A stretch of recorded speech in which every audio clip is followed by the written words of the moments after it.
it's open in that space, because this part is quite open, and beyond it's almost like, how can I describe it, like squeezing a balloon on one end and it pops out of the other end. You know what I mean? Like if you had a balloon in your hand and you squeezed it here, it would come out the other side. It's just no way to lodge it. And I didn't, and neither did my colleague, think that it was going to provide you any additional relief. And it was more likely to migrate and give you trouble, and we'd have to go back in and redo it. Okay? So then when we got down into the other airways, the middle lobe, the right middle lobe, and the right lower lobe, those airways seemed narrowed to us. And what is happening, I looked at the CT scan, it doesn't look like things are twisting. I had described that to you. But there's volume loss, there's loss of lung space because they took that piece of your lung out. So you have this space, and all of a sudden you remove part of the lung, and what happens is that things kind of pull and move. And we can look at the CT scan if I can get a computer, but it's like kind of pulled off to the side there. And so what we could potentially do in the future is, if you're having trouble, they make these very small, this is a different stent than what I was talking about, but they make these very small stents that were initially approved for blood vessels that are now approved for the lung, okay? And so those are really teeny tiny ones that if you were having trouble with shortness of breath and things like that, more so than usual, we could put those little stents in the right middle lobe and then in the right lower lobe, the two that are remaining, to kind of hold those areas open. Because what it looked like was there was some what we call malacia, meaning floppy airways on that side, such that if we had put in a bigger stent up closer, up to that spot where I was showing, you would still have narrowing of the ones below it.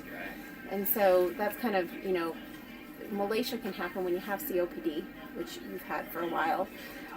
Not really necessarily related to the cancer. We see it in a lot of people that have COPD, and what that means is that the integrity of the airways is just not as strong. Things are a bit floppy, and so when they're floppy, when you exhale, the airways kind of smush. Okay, so they don't stay nice and open, and so there's the potential to put those mini stents in. But as I looked at it and as we talked about it, I think that the best thing that we can do is just to keep reassessing this area. We went 3 months, and my understanding is you weren't too symptomatic minus the pneumonia that you had, and you were still out there walking and working and doing okay. And so we might just have to periodically go in and look and see if it's time to balloon it up again to give you some relief, and or put in those mini stents, okay, the little teeny tiny ones. And so it's kind of what we're left with as we're dealing with this, post-surgical change in your lung that no one could have predicted was happening. So that's kind of what we're at. So I've just spewed a lot of information. Do you have questions? I understand. So I probably won't be getting a stent. Not in the proximal location, not in that big area, because I think what's going to happen is exactly what happened last time. It's going to catapult out, right? So you've got this, you put it in, and then it pushes from beyond. And so, I think it's going to catapult out, and it's not going to give relief. Even if it were to stay seated, those little airways beyond it, so you drive past it, the little ones are also narrowed because of this malacia. And we saw that during the bronchoscopy. Sometimes you can see a collapse when somebody forcibly coughs, but you were completely calm because you were under anesthesia. And just with passive air coming in and out, you had some collapse of those little airways. So that's malacia, which can make you feel short of breath. But I think all of this is kind of just based on how you're feeling and what you're able to do. And so if you're still working at Lowe's and walking the blocks and feeling okay, we don't need to get like crazy about anything. But we can certainly try to go in and look and make sure that you don't need to get dilated. So, in a 3-month period, we went from pretty well open back to 95%. And I think that's just that scar tissue growing back. And so what I'd like to do is kind of get an idea of the tempo of what's happening and take a look down there in about 6 to 8 weeks. And then we can have those little stents ready if we need them. Okay. So I know you don't want to come back and see me. But I think that, it's just, there is no good fix for this. There's not a golden, or what is it, like a golden bullet, is that the right word? There's not, there's not like an easy way to fix this.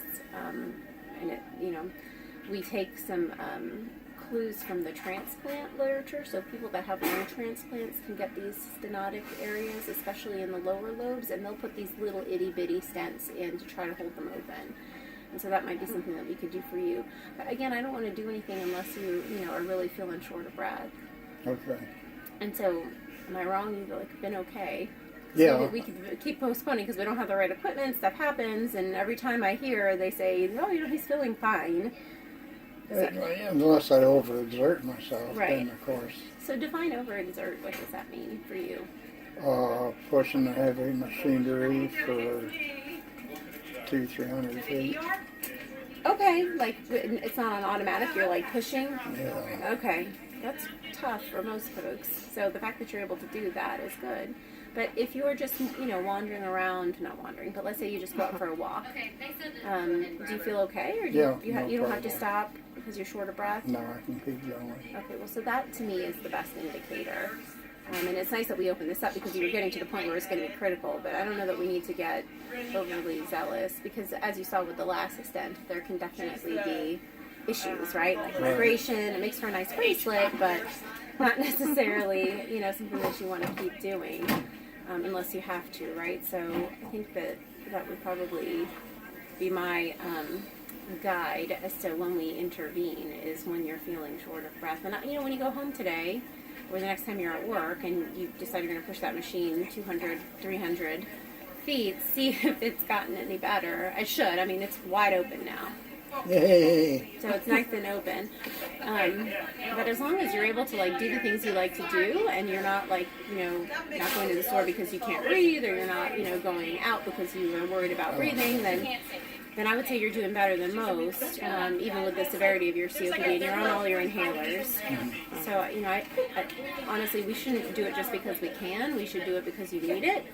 I see. Initially, our thought was that if we put that stent in, it would remodel and hold open, and then we could take it out and give you long-term and not have to keep going back in and doing dilations. But, if we have to do a dilation twice a year without leaving a foreign body in there, Yeah. I almost kind of feel like that's what we should just think about doing. And that's really up to you guys. But, it sounds like you were fairly asymptomatic and you had just a little pinhole. So the air is getting by, for sure. As long as we can keep that area open, it should be okay. So I will order those little itty bitty stents, but I'm not excited to put them in unless we need to. Okay. Okay.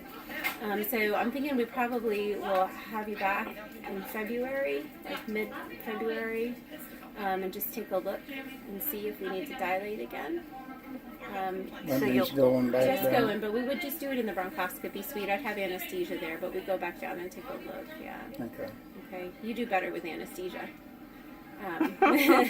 Our instruments go in better with anesthesia. Yeah. But I don't think you should have any complications. There was a little bit of bleeding, so don't be surprised if you cough up blood or a little bit of tissue because we had to cut away some stuff, and so some stuff might be back in there. Okay. So don't be freaked out if you see something that looks like a really thick booger. So I should just watch for high fever. Yeah, you probably have a fever tonight. I wouldn't be surprised if you did, but you can take Tylenol now. Like last time, if your fever persists for longer than 24 hours, then I want you to give us a call and we'll get you some antibiotics. I looked at your CT scan and there is some evidence of a little bit of bleeding from where we did the procedure, but the rest looks fine. Okay? It doesn't look all that different from the last CT scan that we had in September. Minus that stent is no longer on the wrong side. Yeah. That's the big difference there, but otherwise it looks fine. Okay. And so that's all I got. Questions? So this is as good as it's going to get. I think so, yeah. I mean, I just, there's a trade-off when you put stuff in, right? And the trade-off last time is you were hacking a lot, it moved a lot, and you went 3 months with pretty good relief. Correct me if I'm wrong, but if you went 3 months with pretty good relief, then I don't think we need to, like I said, get crazy just because we can. And sometimes those things can cause more harm than good, and I will let you and your symptoms kind of dictate how often we do this. Okay. Okay. But we'll order everything and have everything on hand and plan for like mid-February. Of course, if anything changes between now and then, if you notice that your phlegm has changed colors, sometimes we open things up and all of a sudden there's pneumonia. Yeah. So just keep an eye on it. But I don't think there's any reason for you to stay overnight, Okay. which is always good news because who wants to stay here because you won't sleep. The food isn't all that amazing. But just keep with your inhalers. Kind of take it easy today. When's your next day at work? Saturday. Okay, you should be fine. Yeah, just Okay. hang out, go for a walk, see how you feel. All right. Okay? Not today. Maybe tomorrow. Yeah. Whenever she says you can go for a walk. There you go. That's it. Okay. Power has been transferred back to Yes, me that's now. right. Do that. All right. Do you need anything else from me? No, I guess we're good. Okay. All right. Fabulous. Nice to see you guys. I got one.